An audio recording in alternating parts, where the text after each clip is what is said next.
I'm Alex Howard. And I'm Amanda Silver, and this is Dirty Laundry.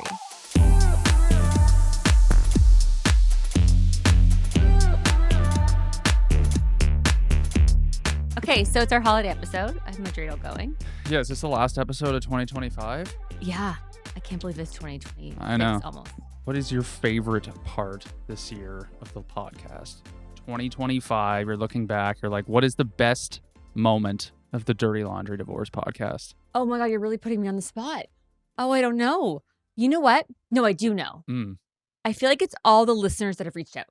Yeah. I really feel like we're reaching people. Like in the first few seasons, it was like you put out the content and you don't know if anyone's really listening. Right. Like you see the numbers, but you don't really know. There's no interactions. Mm-hmm. But I feel like people DMing and being like, yeah, me too. I want to share my story, or like that resonates with me. That happened to me. That to me has been the best part. Yeah, as soon as you get that engagement, it makes you feel a lot better. I think kind of lame, but the viral reel. I know. Okay, fine. I wasn't going to mention that because I didn't want to. It's lame, but like anybody who's like, let's just be honest, anybody who has a podcast or is putting out content, that's what they want to see.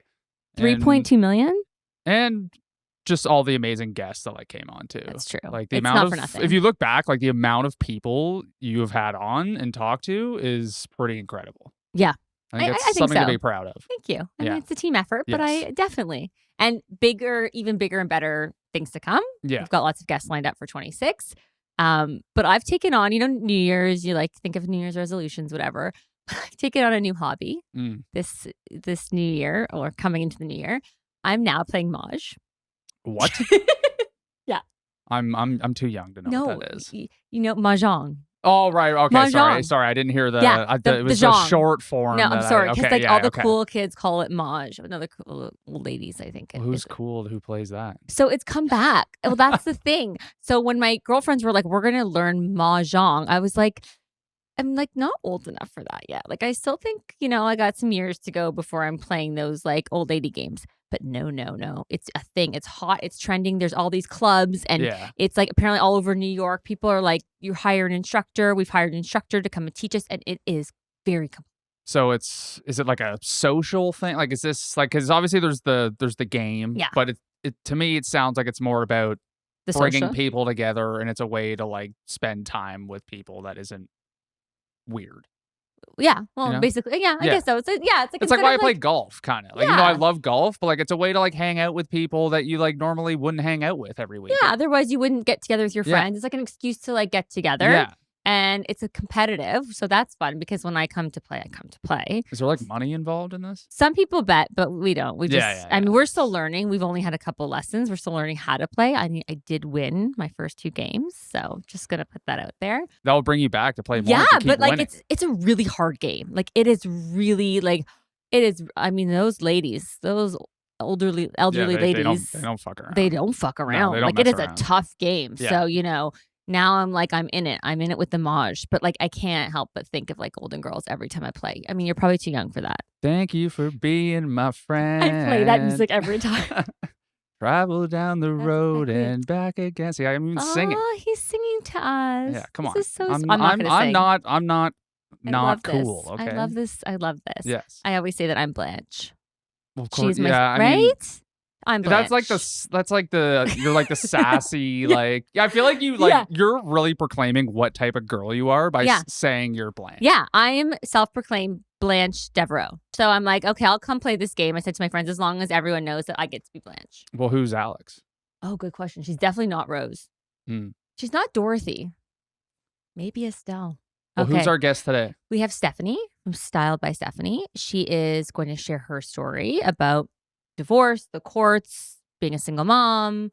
And I feel like it's like we hear the same story over and over again, which is to me is incredible because it's like the same like copy paste where there's been an abusive or a toxic relationship.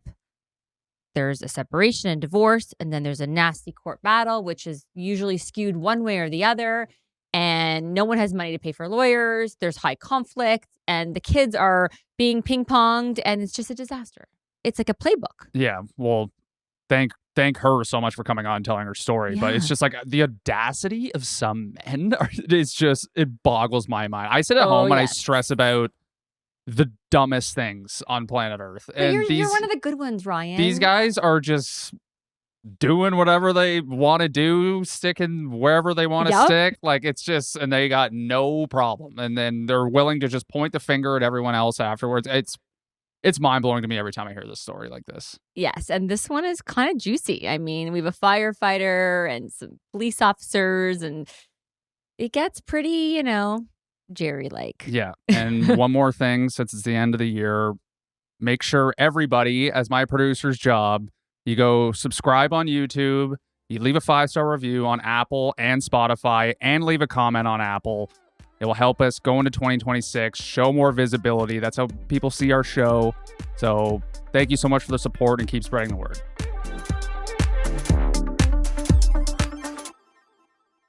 Okay, so welcome. I've been following you on Instagram for some time. You've been so open about what you've gone through. As a mom of two kids who's gone through the divorce process, you've chosen your platform to really, air it out and share your journey. So I was hoping, and as much as you're comfortable with sharing, if you can share sort of like how that sort of all started, because your platform has grown and Yeah. you have now divorce diaries, these segments that I think are getting a lot of attention.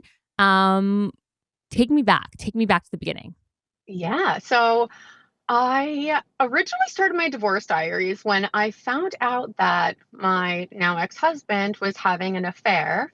So I thought it was just, a single affair. And I started sharing my story on that and how I was going through it. And I wanted to just document and share it all because I know so many other people are going through Mhm. it. And I kind of just know I'm eventually going to get myself out of the icky situation. And then once I started sharing my story, then I found out that he was having multiple affairs for 6 years on his job. And like my youngest was 4 months old at the time that we did four rounds of IUI to have. So it was a Wow. whole crazy situation. So let's just stop right there, because finding out that your spouse is being unfaithful is probably a very difficult thing to find out. But then there's other layers to it. It's not that one affair isn't bad, but multiple affairs is arguably worse. Plus the fact that at the same time, the two of you were working so hard to have a baby. So it just seems so counterintuitive, or like it doesn't add up. Yeah. How did you make sense of that? So this one affair was a girlfriend that he had that he started dating. Um, sh- my youngest daughter, Millie, was 4 months old at the time when they started Oh, dating. And I found out about it 6 months later and pretty much blamed me for not giving enough attention to him. And it's like, not for nothing, but she's 4 months old. yeah. I have hormones. I'm a stay at home mom too. I was a full time stay at home mom. And like I upped my anxiety meds and stuff. So like you didn't have the attention, but did you ever once check on me? Yeah. So it was the whole blame game. And then the affair girl was also married with 2 kids. Okay. Yes. Okay. That adds Yes. a layer of complexity. Yep. So I found out about her. And then going through the court process, my lawyer found out at his job there was a hidden HR file, and he got caught sneaking a female into his job. What do you mean sneaking into the job? So he was a firefighter and he was having like police, Oh my nurses, God. paramedics. So he would work all this overtime and he was like a glorified firefighter in the city he worked in the newspaper every year for all of the overtime he Right. worked. But he was working all this overtime to meet other women. Oh my God. And that was the 6 years. Were you together then as well? Yeah, we were together for 11 years. Oh my God. And Yeah. then at that point, what do you feel, that like your whole life is a lie? Like, how do you reconcile that in your head? I mean, there's no way to reconcile Right. that. And I just knew in my gut before I found out about the Mm, affair. And like, aside from the affair, he just wasn't so nice. So, my wake up call 2 weeks before I found out about the affair, my 5-year old at the time was like, Mommy, why is daddy so mean to you? And that wow. night, as I put her to sleep, I prayed to my grandma and said, Give me the sign I need to leave. And 2 weeks later, I found everything. I found all of the text messages. I found everything. And I was like, That's it. I'm done. I'm out. That's my out. Your instinct, and I hear this so often, is it's usually right. A woman's instinct, it's there for a reason. Trust it. And if you know, you know. Yes, my gut was never wrong, and I always like knew, but I didn't have enough. Right. Right. And I guess you had to be able to then face it, because then once you find out, which you did, then what? Because then Exactly. that leads to a whole, for some people, they look away and that's their choice. But for Yeah. others, it leads to, Pandora's box. And so what happened that next?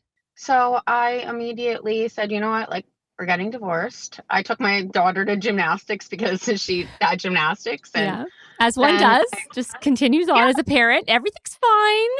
Yep. yep, we're going to Yep. gymnastics, Yep. but like we're getting divorced. This is Yep. it. Like, leave me alone.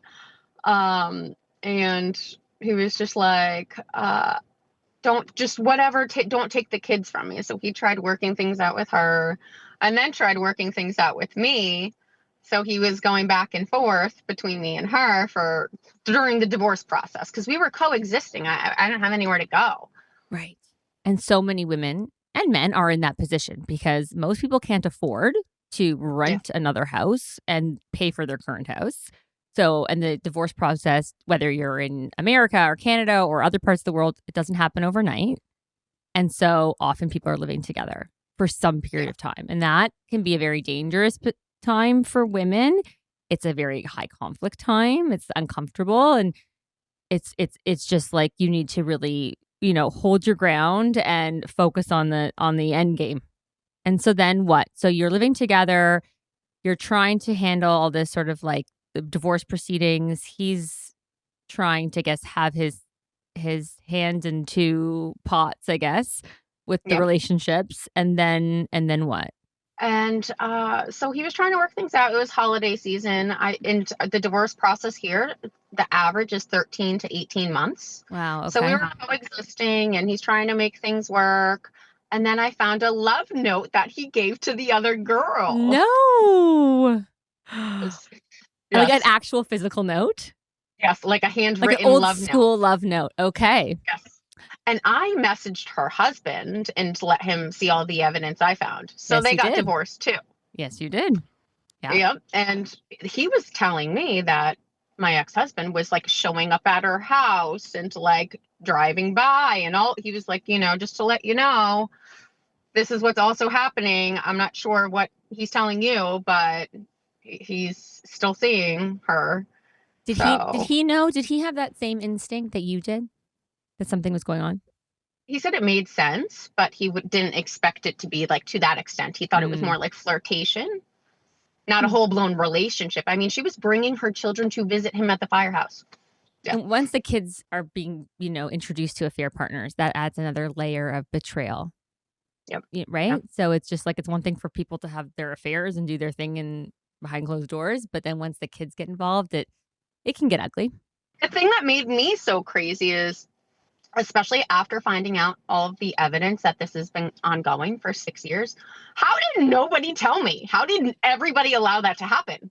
Like nobody in terms of what, like your friends, his friends, like the other wives at the fire station type of thing. Like everyone just kind of kept this. Is that what you're saying? Yes. So a battalion chief Okay. walked in on him with another girl and kind of just put it to the side and put it in the hidden HR file. Is that because it's like bro code there? Like the firefighters, I don't know. From what I see on TV, I watch the Chicago Fire. So this is my reference, FYI. But I Yeah, of understand it course. seems like it's like they're like brothers, right? They're very close to firefighters, almost like a hockey team or an army battalion or something. It's very much like a family. So it's Yes, kind of like they're not going to snitch on each other, whatever that exactly. means. Right. And then all the wives, once I shared my story on my platform, they all were like, "Oh, I heard about this. I heard all." They told me all these names and how long this has been going on. And I'm like, "Okay, like, thank you for telling me now, but Now, like, why didn't you tell me?" well, And that's like other wives are going through it still and like can't leave. It's like, "Oh, I'm gonna file for divorce, but like I need to finish nursing school, or like I don't know where I'm gonna go with my kids. I can't afford to live." So other people are dealing with it, but they just don't know the right way to leave either. And that's why I'm sharing my story, because I'm trying to motivate everybody, like, what, find a way to leave, because it's not fair to your whole entire family.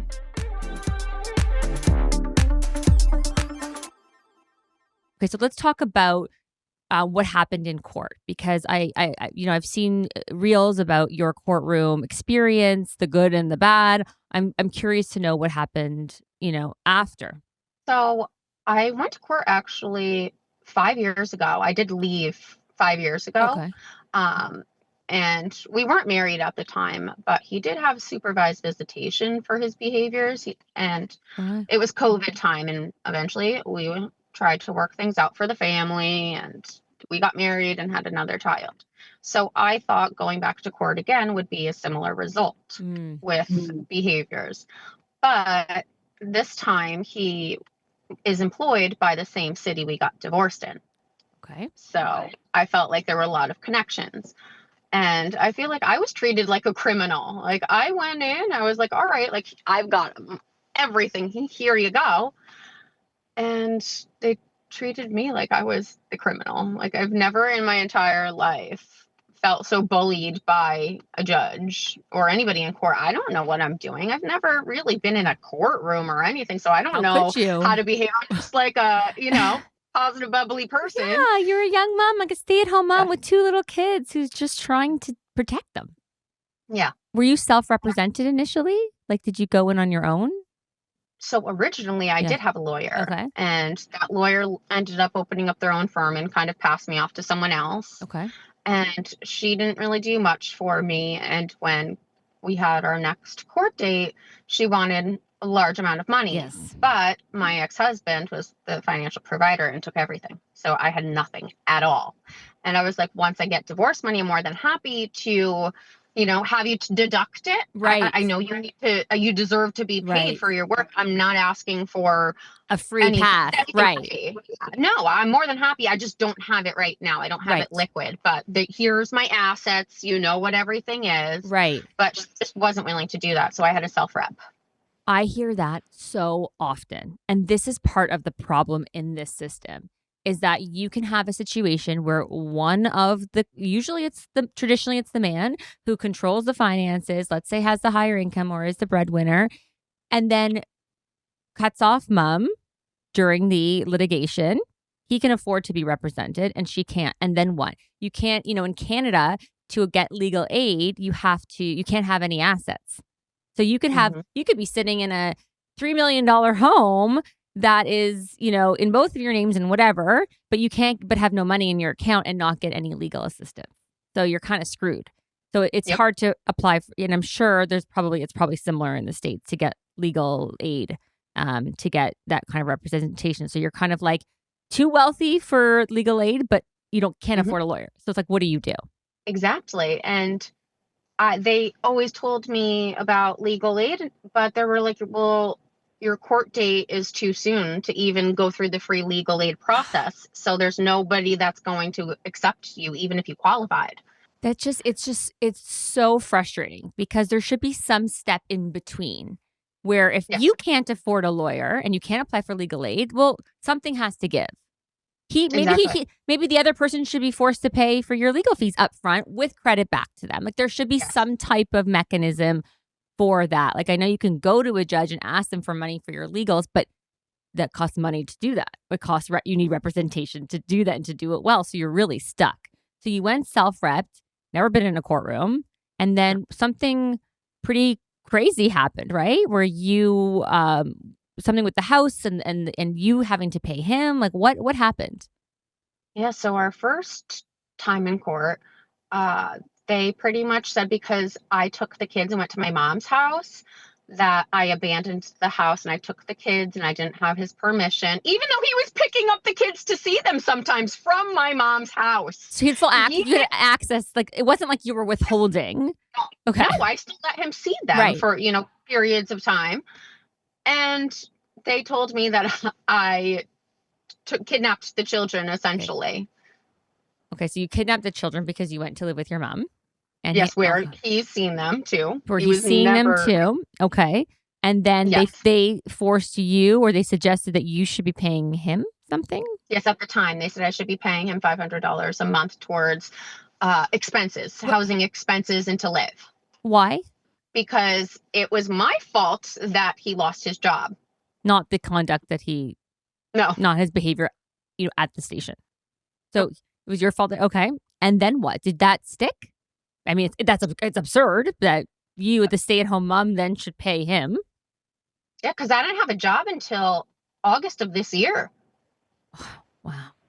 So Eh, I was going to women's advocacy groups. They gave my parents an air conditioning unit because it was the middle of summer with no air conditioning in their house. It's not like my parents have money to give me for a lawyer and all this Right. stuff. They were struggling. So I had to reach out to a whole bunch of women's advocacy resources because I had nothing to even like live off of. I had nowhere to go besides my parents. And they tried giving me, lawyers to talk to and get Right. advice from, but nobody that would come to the courtroom with me. So eventually I sold my engagement ring so that I could get a retainer Wow. for a lawyer who was a friend of a friend. And we went back, and then the $500 canceled out. Yeah. And they did give half custody at the time, but that changed. Now they're saying it's joint legal, but Okay. I'm the primary parent for like educational purposes, and he has liberal access to the children. Okay. So tell me what that means, because we have different, Mhm. definitions and terms here in Canada, but it's all very, very similar. So there's like the decision making, and then there's the time, right? And it's kind of Yeah. those two things that are involved in what's called custody typically. So you have decision making, primary decision making, and then is that what my understanding? No, so we have decision making, which is joint, and then I have primary physical custody Okay. for educational purposes. Right. So they can be in the same school and have the same consistency. Okay. And so what does your parenting schedule look like now? So it kind of changes because he's still looking for a job and he's doing like side jobs, which are under the table. So his availability is Mhm. all over the place. And that's why one of my videos, I said, I'm not even relying on his parenting time that he is telling me, because half the time he's bailing the day of, and I'm at work calling my parents or my brother or someone else to get the kids off the bus and be with them. That's so hard that you have to sort of be at his beck and call. Because how Yes. Yeah. how do you plan your work and your life and the kids, and how do you manage that? That doesn't seem, not that any of this is fair, but that doesn't seem fair to you who needs to, work and live. Yeah, that's what I said. Like, I'm the one that is employed right now. Legally, I pay taxes. You're working under the table cash and you get to just make your own schedule. Like, how is that fair? Like, I don't want to go back to court right now because it's so much money. I got advice from my lawyer actually 2 weeks ago, and I had to pay her $200 for a half an hour Mhm. conversation that she basically told me, like, D you Yeah, know, it is what it is. Like, if you want to open a custody case, that's going to be, a whole other can of worms. it's so frustrating to be in that sort of like where you're kind of helpless, right? Like Yeah. there's not really much you can do.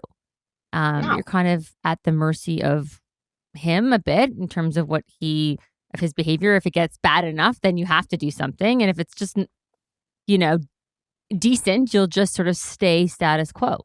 Yeah. And I feel like I don't want to go to court because the amount of money that I would be spending Mhm. again, I have my own apartment now. So I have so many other expenses that I'm trying to pay for. And There needs to be changes. There need to be changes so that parents can afford representation, that they can fight for their kids. It shouldn't have to be a financial barrier to getting, you know, help for your family. And it's a and shame I that it is. Yeah, and I feel like the whole family court system should just be more compassionate and understanding. And, criminals get public defenders, but what do we get? I know. That's, to me, that's so wild, is that you can, your liberty's taken away because you're being put in jail, so we're going to give you a public defender, but your children can be taken away and we're not giving you any defenders or any, representation. How does that make sense? I Makes don't no- It doesn't. It doesn't to me.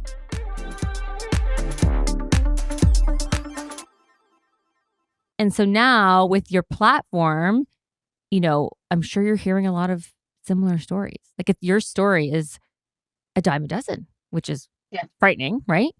I hear so many stories. Like when I first posted in one of my viral videos, I was shocked at how many people all over the world are dealing with this. People in Australia messaging me, people everywhere messaging me that they're going through the same thing, or they're trapped and can't leave because they don't want to deal with what I had to deal with, getting bullied in a courtroom because you don't have legal representation. And I don't know legal terms and courtroom etiquette, let's say. Right. You're not going to, exactly. I mean, how can you prepare? You can prepare yourself as best as you can, but you can't, like, going up against a seasoned lawyer who this is what they do, you're already at a disadvantage.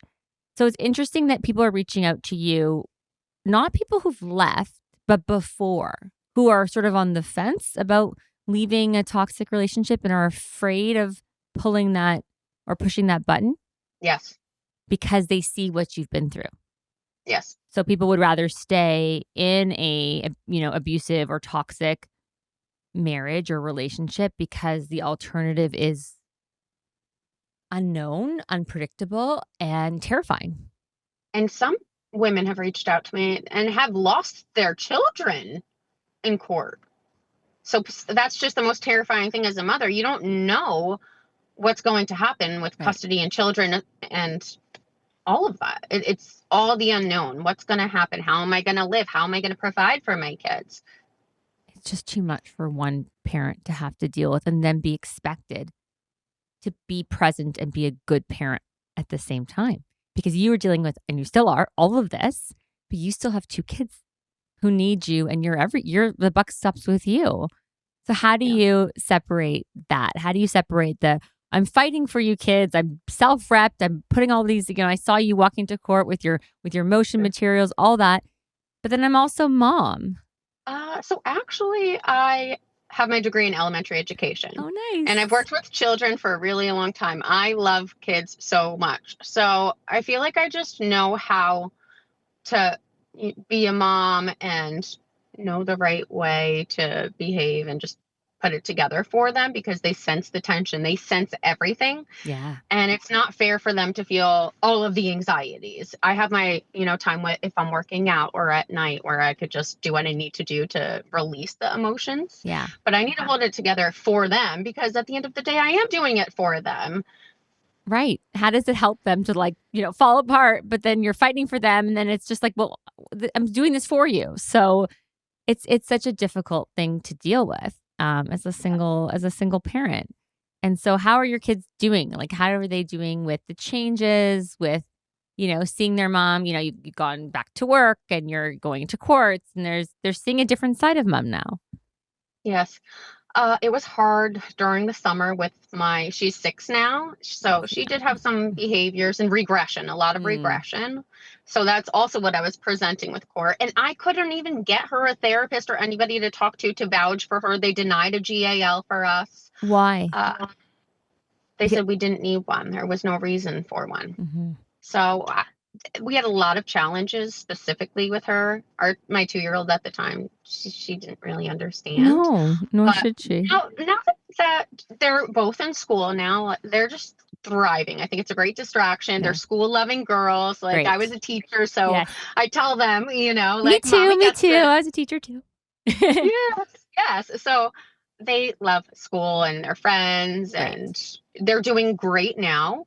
But it was definitely chaos during the summer. Like we were staying in an Airbnb sometimes. So it'd be like, all right, we're going to do a little camp out here and we're going to go to Nana's house. And when we got my apartment, my ex-husband, when he found out, and he didn't find out from me, he found out because, the 6-year-old, Yes.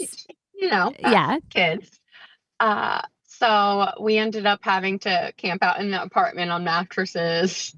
We didn't have any furniture. We had nothing yet, but we made it fun. I was like, all right, we're camping out.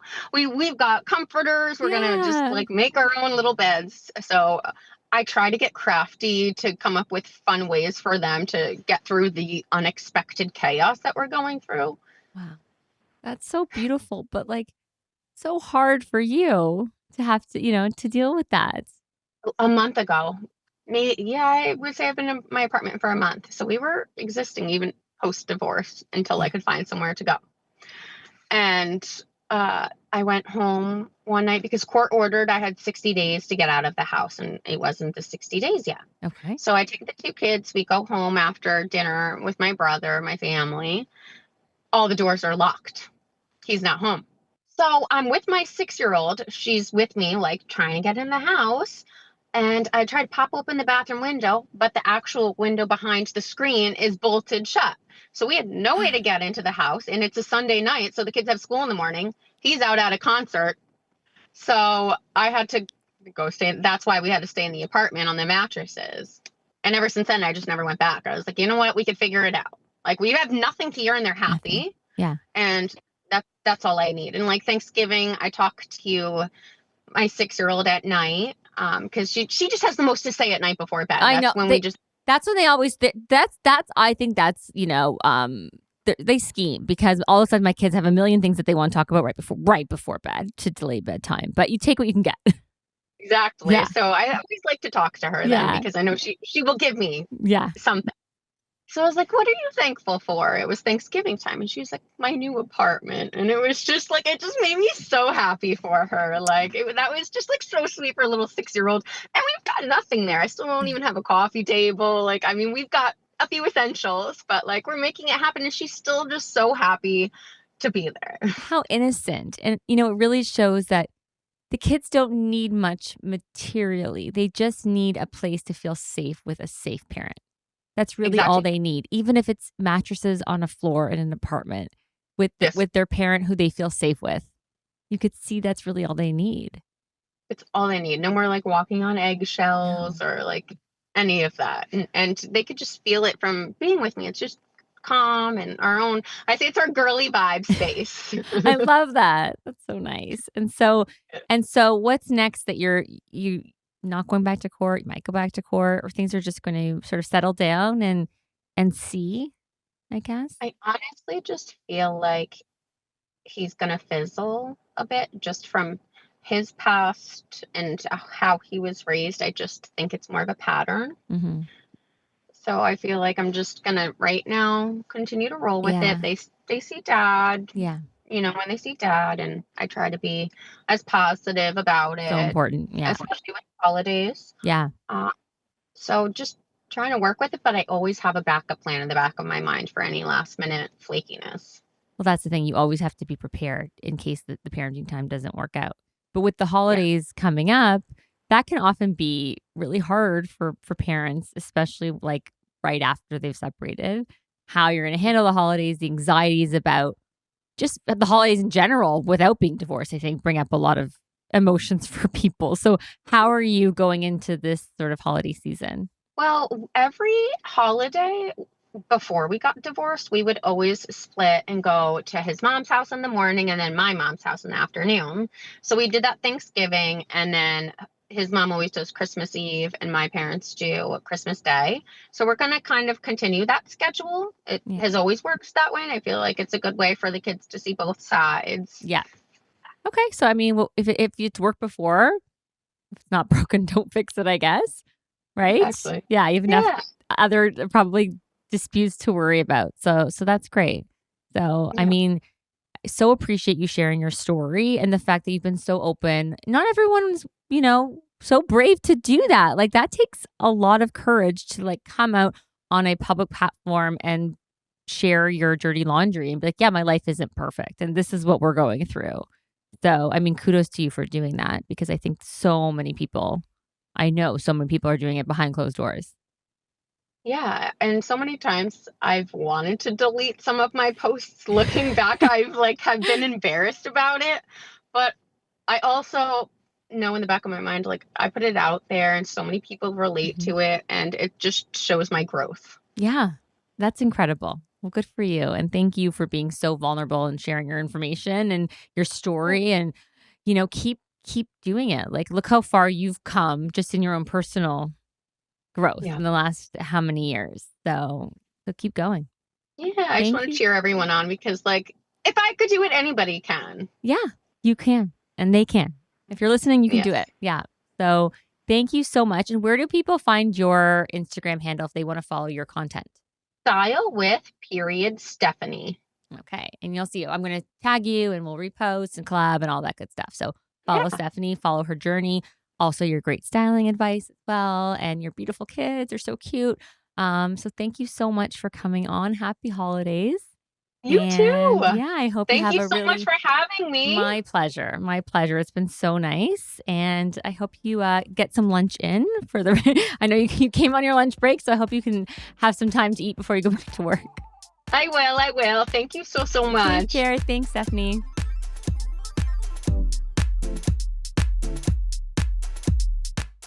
This episode was written and created by Alex Howard and Amanda Silver, produced, edited, and engineered by RTF Productions. Make sure to rate and review our show if you loved it, and give us a follow on Apple Podcasts, Spotify, or wherever you stream your podcast to stay up to date on all upcoming episodes. Thanks for listening, and go easy on us. We're not your ex.